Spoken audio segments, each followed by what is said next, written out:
안녕하세요. 직장인 투자자 A입니다. 오늘도 비트코인 시황 전해드리려고 하는데요. 결론적으로 크게 변한 것은 없습니다. 여전히 이 구간에서 횡보를 하고 있고 굉장히 지루하지만 어쨌든 이 상승 파동과 조정 파동의 비율이 기존의 상승 파동과 그 이후였던 조정 파동 그리고 그 이전에 왔던 상승 파동과 그에 대한 조정 파동의 비율과 유사한 경향이 있기 때문에 조금 더 횡보를 하면 위든 아래든 방향성이 나올 때가 점점 다가오고 있다라고 보고 있고요. 제가 거듭 말씀드렸던 것처럼 저는 이렇게 박스권 횡보를 하는 중에는 아주 짧은 단타가 아니고서는 매매를 안 하는 전략을 취하고 있습니다. 굉장히 털리기 쉽고 잦은 변동이 있기 때문에 오히려 맘 편하게 매매를 안 하는 게 내 에너지 대비 얻는 수익 관점에서 더 좋다고 생각을 하기 때문입니다. 지난번에도 말씀드렸던 것처럼 이렇게 고점을 살짝 뚫고 다시 내려오고 뚫고 내려오고 이 작은 파동에서 봐도 앞파동의 고점을 살짝씩 뚫는 살짝씩 저점을 뚫는 또 이 작은 박스권에서도 살짝씩 이렇게 침범을 하면서 계속해서 손절이나 청산을 유도하고 있는 지저분한 횡보가 계속되고 있기 때문에 이런 구간에서는 최대한 매매를 안 하는 것이 오히려 돈을 지키는 길일 수 있다라고 생각을 합니다. 다시 큰 관점으로 돌아오면 어쨌든 저는 이 하나의 반등 파동이 도달할 수 있는 저의 최소 타겟 구간에 이제 거의 다 온 만큼 생각했던 32.5에서 35.5K 구간이 오면 말씀드린 것처럼 비트코인을 최소 반절이라도 익절을 할 생각이고요. 이제는 그만큼 더 이상 어떻게 매수할까가 아니라 어떻게 하면 잘 매도할 수 있을까, 그리고 매도한 이후에는 그 돈을 어떻게 굴려야 조금 더 수익을 볼 수 있을까를 더 고민해야 하는 시기에 접어들었다고 생각합니다. 그런 의미에서 제가 왜 이 구간에서 팔려고 하는지 그 근거에 대한 보충 설명을 조금 더 드리려고 하는데요.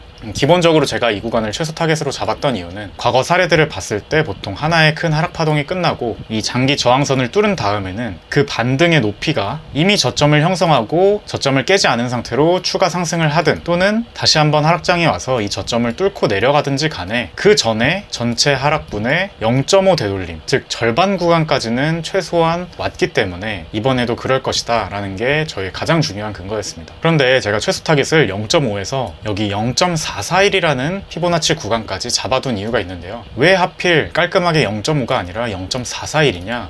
그 이유를 말씀드리면 과거에 0.441을 찍고 다시 내려간 경우가 많았기 때문입니다. 오늘은 이 실제 사례들을 조금 더 보여드릴게요. 자, 여기 비트코인 차트를 2014년까지 되돌아가 보겠습니다. 직접 피보나치 비율을 그어보면요. 자, 먼저 2014년에 이 하락장에 대해서 보면 지금 보이시는 이 하락에 대한 되돌림이 정확히 0.441을 딱 찍고 내려갔다는 것을 알 수 있죠.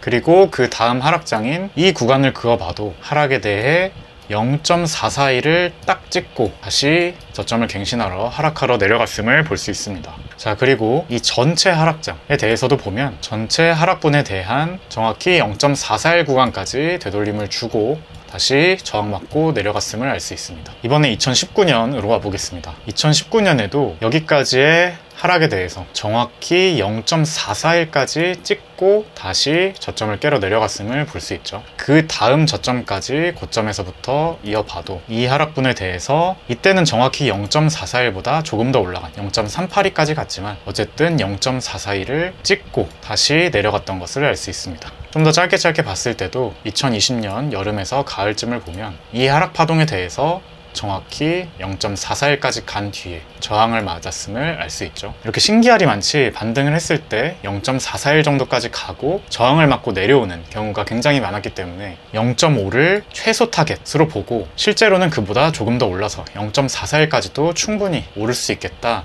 라고 보고 이 구간을 최소 타겟으로 잡고 있습니다. 실제로 거기서 저항이 나오는지 한번 보면 좋을 것 같고요. 이 피보나치 비율 외에 이 0.441의 가격인 35.8K 35,800불 구간이 하나의 저항 구간이 될 수 있는 또 다른 하나의 이유를 말씀드리려고 하는데요. 바로 CME 선물 갭입니다. 아주 우연히도 이 0.441 구간의 가격에 CME 선물 갭이 발생했고 아직 안 채워져 있기 때문인데요. 정확한 이유를 설명할 수 있는 사람은 거의 없지만 신기하게도 과거부터 비트코인은 이 CME 선물 갭을 항상 채워오는 성질이 있었습니다.